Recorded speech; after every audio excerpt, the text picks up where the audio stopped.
Meiosis has been very confusing to me. I'd always get it confused with mitosis.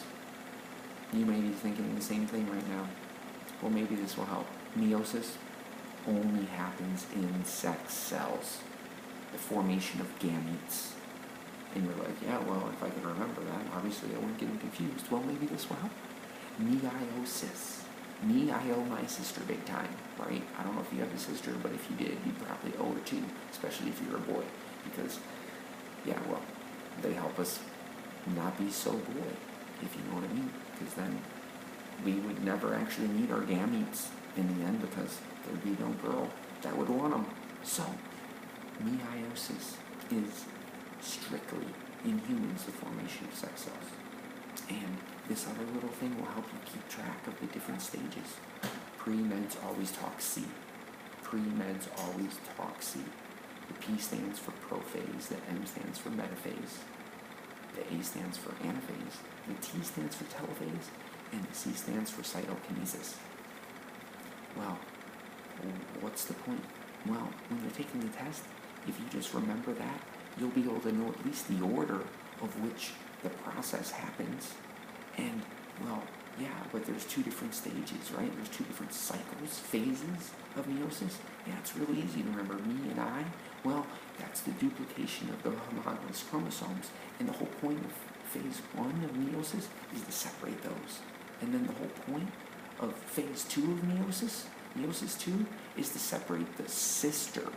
Yeah, the sister ones. It's right in the name. Cis, meiosis, I told you. So, pre-meds always talk C.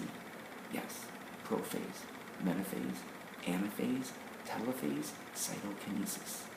Prophase is where everything is forming up and along, getting everything going good, and the microtubulars and the spindles and the kinetochores and all that stuff's going on. And then M, metaphase, that's where the homologous pairs or the sister chromatids, they line up along the equatorial plane, getting ready with these big teeth bit into them.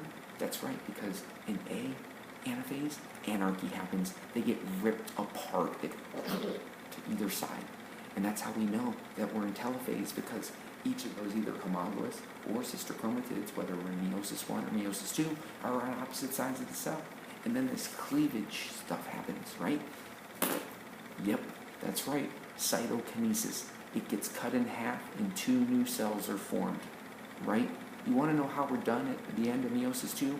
We're going to have 4 cells with only 1 set of chromosomes. That's how we know, because at the end of meiosis 1, we're going to have 2 cells with 2 N chromosomes. So we're not done, because gametes can only have N set of chromosomes, because when they meet the egg, the sperm and the egg meet, they each have N to make 2N. That way we all, hopefully are a little different in the end. I hope this helps.